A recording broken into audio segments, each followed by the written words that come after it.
Oh, Destiny. I love this kid. How do you not, right? You know, the thing about Destiny that I admire, and the reason she's valedictorian, and the reason she's probably going to take over the world at some point, there's a lot of kids we have here who have been very successful just because things are naturally really, really easy to them, or because they've got such a good base at home. Destiny has struggled. Destiny has had nothing handed to her. She is doing so well and will do so well because of just sheer willpower. She's going to do what she wants to do. She's going to do what her mind's set on it. And if you get in her way, she's going to go through you to do it. And there's something to be said about that level of just tenacity. Especially, I don't know what switched in her head this year. Yeah, she figured Because it she out was this a really year. bright kid last year, and we were blown away by her law thing, which I'll leave for you to talk about because it was pretty good.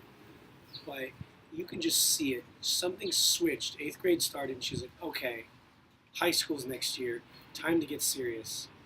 She would have the highest grade in my class. She would have all her work done early.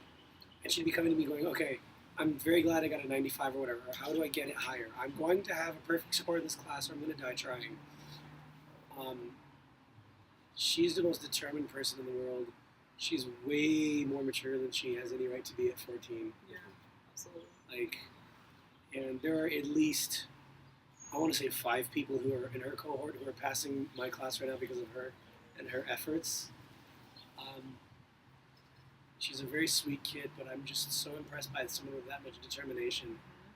Yeah, if the building was on fire, but Destiny had a B plus in one of our classes, she would have gone down with the building. That would have been the end of her.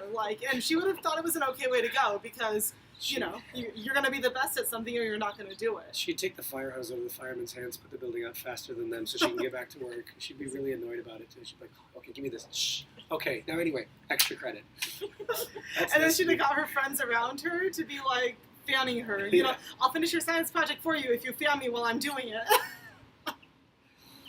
Yeah, what I, in addition to her success, academically, I really appreciate how vocal she's been, and I think, talking with you throughout the year, the teachers about her, it's we've really all of us been so impressed with her ability to communicate what she's feeling and do it in a way where she's taking ownership, but also getting across what she's feeling, and I'm really excited about the impact that that's going to have on other people around her because she's not afraid to express herself.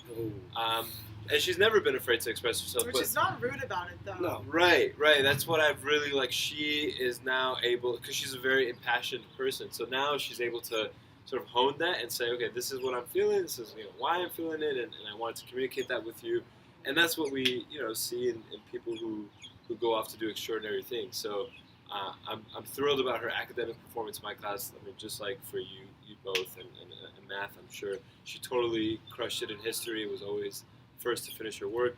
One time she got the class was behind with a power focus area, and I was going to use some time to help the class catch up, and she got really upset with them. She's like, "You put up a study guide. Y'all could do that on your own time. Let's get this project done." So that explains. She has no tolerance for nonsense. That's That's exactly what I experienced. She actually became the student whose respect I wanted to earn because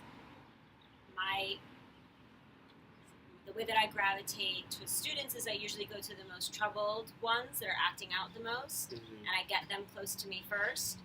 And sometimes the really smart, quiet kids get neglected because they are just taking care of their work on their own. And she called me out on it. And she said, there's a group of us that need to be challenged more. And just because we're quietly getting the work done doesn't mean that we don't deserve your time too. She said it a little bit differently than that, but it was true. And you heard it loud and clear. I heard it loud and clear. And it kind of refocused me in the classroom, and every day I was looking at new worksheets for her and a few other students to say, okay, yes, I do need to continue to challenge them and give them as much of my time as the ones that need a little bit of help just catching up with the basics. And, that for a student to teach you a lesson is moments that you don't forget. I envy her high school teachers. She'll keep you honest. She really will. You gotta respect that kid more than anything else. You gotta respect her. Yeah.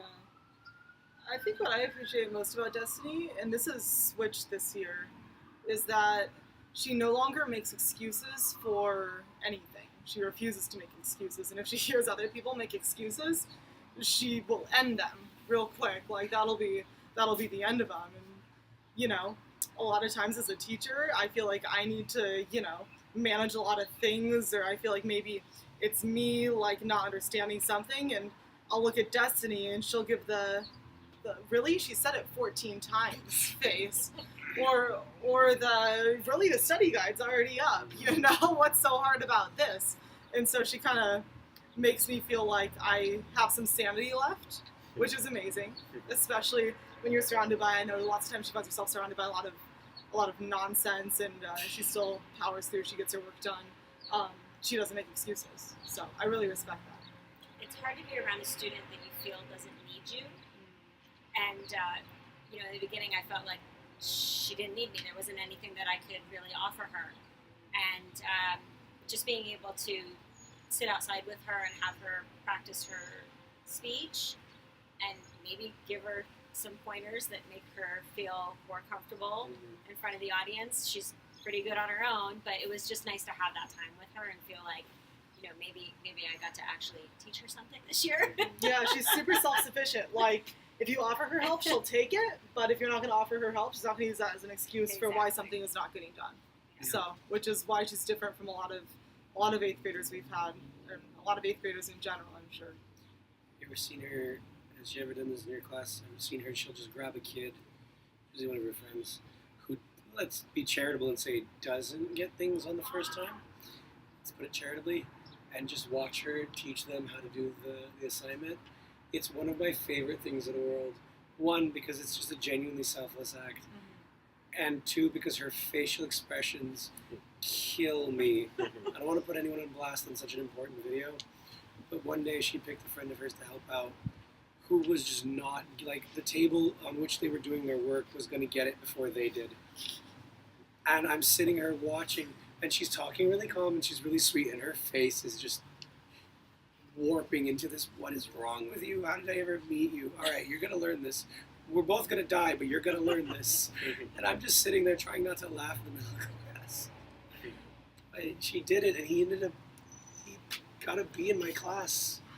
Like, Teacher of the year, I'm telling you. which is my child.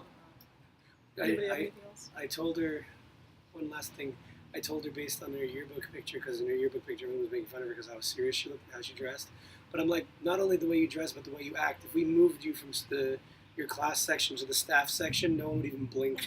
Yeah. Like, it just looked like, it would just put her in staff and think you're like, oh, you're the Spanish teacher. Hey, nice to meet you. Sign her up. But I'm telling you, that's it. Get her on the payroll.